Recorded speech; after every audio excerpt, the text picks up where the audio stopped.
Hello दोस्तों, आप सभी का स्वागत है आपके अपने यूट्यूब चैनल जीकेजीएस मस्ती 2.0 के एक बेहतरीन वीडियो में। मैं हूं आपका दोस्त पुरुषोत्तम कुमार। आज हम लोग पढ़ने वाले हैं इतिहास और सारे जीके और जीएस का सारा जो है एक ही में समाहित करके 1000 क्वेश्चन मैंने बनाया है। और 1000 क्वेश्चन को एक दिन में हम नहीं कर सकते हैं, सिलेक्टेड क्वेश्चन है हज़ारों क्वेश्चन, तो 1000 क्वेश्चन जो है एक दिन में संभव नहीं है। तो हम लोग बारी बारी से, जैसे आज 100 क्वेश्चन होगा तो फिर अगले वीडियो में फिर 100 क्वेश्चन, इसी तरह कर कर के 10 वीडियो में मैं आपका यह क्वेश्चन 1000 क्वेश्चन पूरा कर दूंगा। बहुत जल्द 1000 क्वेश्चन पूरा कर दूंगा। और ये सारे क्वेश्चन जो होगा वो सिलेक्टेड है, आगामी परीक्षा में पूछने वाला क्वेश्चन होगा।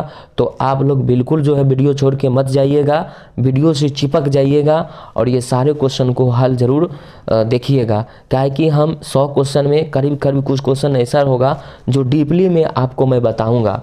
तो चलिए बिना समय को गवाए हुए हम वीडियो को स्टार्ट करते हैं। अगर अच्छा लगा तो वीडियो को सबसे पहले लाइक ज़रूर कीजिएगा और वीडियो को शेयर कीजिएगा।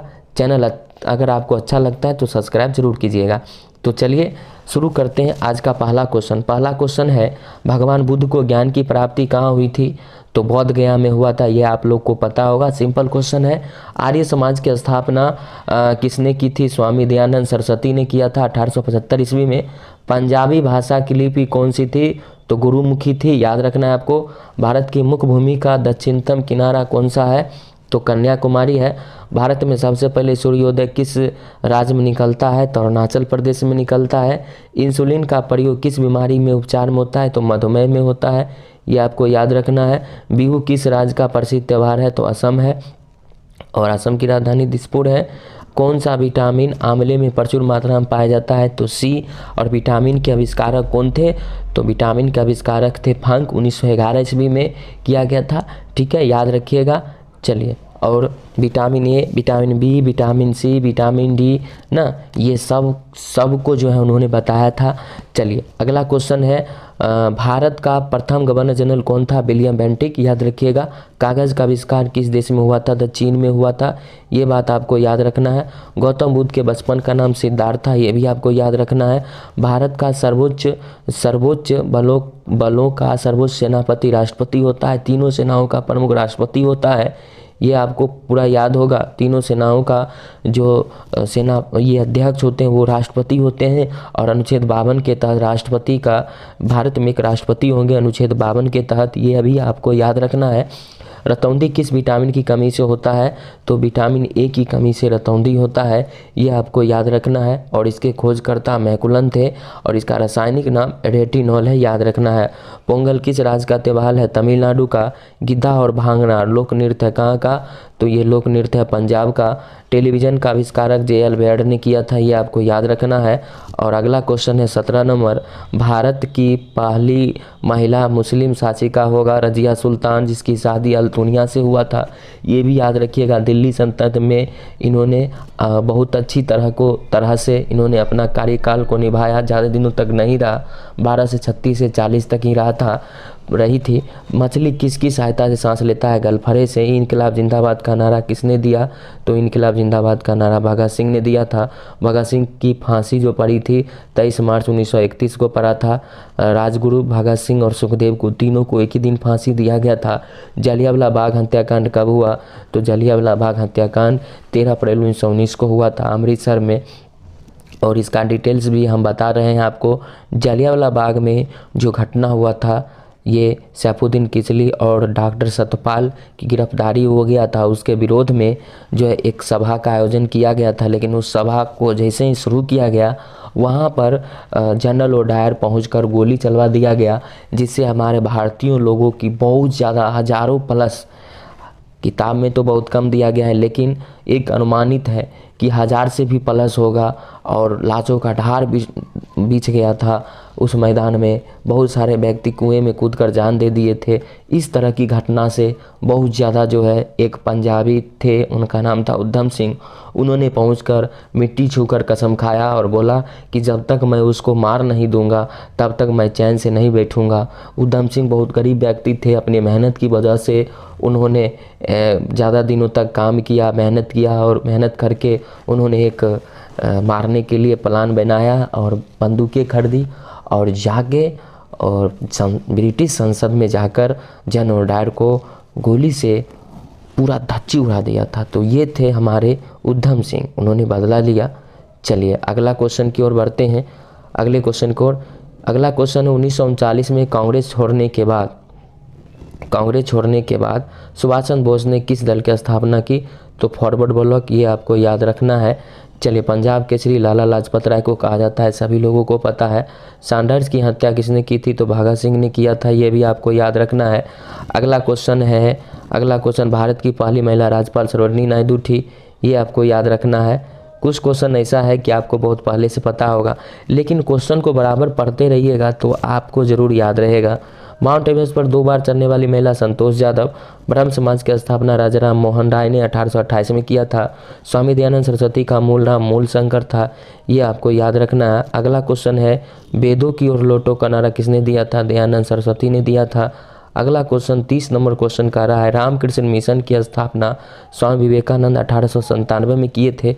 वास्को डी गामा भारत कब आया था? 1498 में। ठीक है, कहीं कहीं आपको 17 मई 1498 मिलेगा, कहीं कहीं 22 मई 1498 मिलेगा। तो आपको ऑप्शन के अनुसार जाना है, वास्को डी गामा के बारे में जानना है। वास्को डी गामा सबसे पहले भारत आया था और कालीकट बंदरगाह पर गया था, राजा जमोरिन ने उनका स्वागत किया था। वास्को डी गामा कहाँ का रहने वाला था? पुर्तगाल का रहने वाला था। हवा महल कहाँ स्थित है? हवा महल जयपुर में स्थित है, ये आप लोगों को पता होगा बहुत अच्छी तरह से। अब यहाँ पर देखते हैं, यहाँ पे आप लोगों को 34 नंबर क्वेश्चन जो है देखने को मिलेगा। सिख धर्म का संस्थापक किस सिख गुरु को माना जाता है? गुरु नानक। और आपको पता होगा कि गुरु नानक का जन्म तलवंडी में हुआ था 1469 में और उन्होंने सिख धर्म की स्थापना किए थे। कुल गुरु 10 हैं, 10 गुरु को जो है आपको याद करके रखना है। और खासकर जो 10वें गुरु हैं गुरु गोविंद सिंह हैं, उनका जन्म पटना साहिब में हुआ था, ये भी आपको याद रखना है। सिखों का प्रमुख त्यौहार बैसाखी है। लौह पुरुष किस महापुरुष को कहा जाता है? सरदार वल्लभ भाई पटेल को कहा जाता है, जो हमारे देश के प्रथम गृह मंत्री थे। इनको सरदार की उपाधि बारदोली की महिलाओं ने दिया था, ये भी आपको याद रखना है। कर मत दो, इनका जो है नारा था। चलिए लो पुरुष हो गया। नेताजी किस महापुरुष को कहा जाता है? सुभाष चंद्र बोस को। दिल्ली स्थित लाल बहादुर शास्त्री की समाधि का क्या नाम है? विजय घाट। महाभारत के रचयिता महर्षि वेद व्यास। बहुत सारे क्वेश्चन है कि आप जानते होइएगा और लग रहा हो कि मैं जानता हूँ, नहीं, आप नहीं जानते हैं, आपको याद होगा लेकिन कन्फ्यूजन हो जाता है। तो कन्फ्यूजन के लिए ज़रूर वीडियो को देखिए, ज़रूर देखिए, क्या पता यही क्वेश्चन जो है आपको परीक्षा में मिल जाए। अर्थशास्त्र नामक पुस्तक किसने लिखा? चाणक्य, कौटिल्य, विष्णुगुप्त, वही कहिए। जय जवान जय किसान का नारा लाल बहादुर शास्त्री ने दिया। अब मैं आपको यहाँ पे 3 क्वेश्चन बताता हूँ। जय जवान जय किसान जय विज्ञान, ठीक है, जय जवान जय किसान जय विज्ञान अटल बिहारी वाजपेयी। जय जवान जय किसान जय विज्ञान जय अनुसंधान, ये हो गए नरेंद्र मोदी जी, जो हमारे देश के प्रधानमंत्री हैं। मरो नहीं मारो लाल बहादुर शास्त्री, ये भी याद रखना है। करो या मरो महात्मा गांधी, ये भी आपको याद रखना है। संविधान सभा पे आ गया क्वेश्चन। संविधान सभा के अस्थाई अध्यक्ष डॉक्टर राजेंद्र प्रसाद और अस्थाई डॉक्टर सच्चिदानंद सिन्हा, ये भी याद रखना है आपको। चलिए प्रारूप समिति के अध्यक्ष की बात आती है तो भीमराव अंबेडकर को बिल्कुल याद रखना है आपको। रेड क्रॉस दिवस 8 मई को मनाया जाता है, ये आपको याद रखना है। सूर्योदय का देश अगर पूछे, जापान और भारत में सूर्योदय सबसे पहले अरुणाचल प्रदेश। अंतर्राष्ट्रीय महिला दिवस की तिथि को मनाया जाता है तो 8 मार्च को मनाया जाता है। इसलिए मनाया जाता है कि अपने अधिकार के लिए महिलाएं लड़ सकें, सड़क से संसद तक पहुंच सके अपने हक के लिए, ठीक है, महिलाओं को एकता का उजागर हो। क्षेत्रफल की दृष्टि से भारत में सबसे छोटा राज्य गोवा है, याद रखिएगा क्षेत्रफल की दृष्टि से। ओणम किस राज्य का त्यौहार है? केरल है। दिल्ली भारत की राजधानी 1911 में बना था 69वां संविधान संशोधन के तहत, ये याद रखिएगा। सबसे चमकीला ग्रह जो है वो शुक्र है। भारत का राष्ट्रीय पशु बाघ है, राष्ट्रीय पक्षी मोर है। ये सब क्वेश्चन मैं इसीलिए लिया हूँ क्योंकि बहुत सारे बच्चे ऐसे हैं जिनको ये भी पता नहीं होगा। भारत का जलीय जीव जो है डॉल्फिन है। भारत का राष्ट्रीय फल आम है और भारत का जो राष्ट्रीय फूल है वो क्या है? राष्ट्रीय फूल कमल है। राष्ट्रीय पेड़ बरगद है। राष्ट्रीय खेल हॉकी है। सारे क्वेश्चन को मैंने लिया है। कुछ बच्चे ऐसे हैं जिनको आता होगा, कुछ बच्चे होंगे जिनको नहीं आता होगा। तो सारे चीज़ को देखते हुए मैंने ये क्वेश्चन को सेलेक्ट किया है। भारत के राष्ट्रीय झंडे की लंबाई और चौड़ाई का अनुपात जो होता है 3:2 होता है। भारत का राष्ट्रगान रविन्द्रनाथ टैगोर ने लिखा। इस वीडियो में हम 100 क्वेश्चन को कवर करेंगे, ठीक है। बारी बारी से 1000 क्वेश्चन मैं लोड करूंगा हम अपने चैनल पे। आप लोग जो है बिल्कुल ध्यान लेके रखिएगा कि ज़रूर आएगा अगला वीडियो, नेक्स्ट वीडियो आएगा। आज जैसे हमने डाल दिया तो 100 क्वेश्चन फिर हम एक दिन के बाद जो है हम आपको डालने का काम करें। 10 दिन में आपका 1000 क्वेश्चन जो है मेरे यूट्यूब चैनल पर मिल सकता है, और वो भी सेलेक्टेड इम्पोर्टेंट क्वेश्चन। अगले क्वेश्चन की ओर बढ़ते हैं। भारत का राष्ट्रगान किसने लिखा? तो आपको याद ही होगा, रविन्द्रनाथ टैगोर। भारत का राष्ट्रीय गीत कौन है? वंदे मातरम। भारत का राष्ट्रगीत देखिए राष्ट्रगीत को किसने लिखा? बंकिम चंद्र चटर्जी ने लिखा। भारत महात्मा गांधी को राष्ट्रपिता कहकर किसने कहा था? नेताजी सुभाष चंद्र बोस ने कहा था राष्ट्रपिता इनको, ठीक है। इसको याद रखना है, राष्ट्रपिता किसने कहा? नेताजी सुभाष चंद्र बोस कहा था, ठीक है। चलिए याद रखिएगा, हमारा राष्ट्रीय पंचांग शक संवत है, याद रखिएगा। और शक संवत 78 ईस्वी से पूरा हुआ था, याद रखना है आपको। राष्ट्रगान गाने की अवधि 52 सेकेंड है, ये भी याद रखिएगा। रेडियो एक्टिवा, ये साइंस का क्वेश्चन है। रेडियो एक्टिविटी खोज किसके द्वारा किया गया था? हेनरी बैकरवेल के द्वारा किया गया था। पेस मेकर का संबंध किस अंग से है? तो हृदय से है, ये याद रखिएगा। मानव की किस ग्रंथि को मास्टर ग्रंथि कहा जाता है? तो पीयूष ग्रंथि को कहा जाता है। कार्बन का सर्वाधिक शुद्धम हीरा है। एक्सरे क्रेन की खोज रोएंटगन के द्वारा किया गया था। तो 60 क्वेश्चन आपको हो गया है। अब हम लोग 61 क्वेश्चन पे चलेंगे। कुल 100 क्वेश्चन को हम लोग देखने वाले हैं, 100 क्वेश्चन, ठीक है। चलिए 69 क्वेश्चन हो गया था क्या? 69 क्वेश्चन हो गया था, देख लेते हैं थोड़ा पीछे करके। हम लोग 69 क्वेश्चन पढ़ लिए था, चलिए 69 हो गया। अब हम लोग 70 क्वेश्चन से देखेंगे। 70 क्वेश्चन है, किस धातु का प्रयोग मानव द्वारा किया गया था? तांबा का। अंतरिक्ष यात्री को बड़ा आकाश कैसी दिखाई पड़ती है? काला। दूरबीन का आविष्कार गैलीलियो ने किया था। दिल्ली स्थित महात्मा गांधी की समाधि का राजघाट नाम है। भारत में पहली रेल कहाँ से कहाँ चली? तो यहाँ पे मुंबई से थाने, ठीक है, मुंबई से थाने तक। और किसके शासनकाल में? लॉर्ड डलहौजी के शासनकाल में, ठीक है, याद रखिएगा। 1853 में 34 किलोमीटर तक चला था, ये भी याद रखिएगा। भारत में पहली बार मेट्रो रेल सेवा किस नगर से आरंभ हुई थी? कोलकाता से। भारत में रेल का आरंभ 1853, 16 अप्रैल 1853। प्रथम भारतीय अंतरिक्ष यात्री राकेश शर्मा जो 1984 में गए थे, ये भी याद रखिएगा।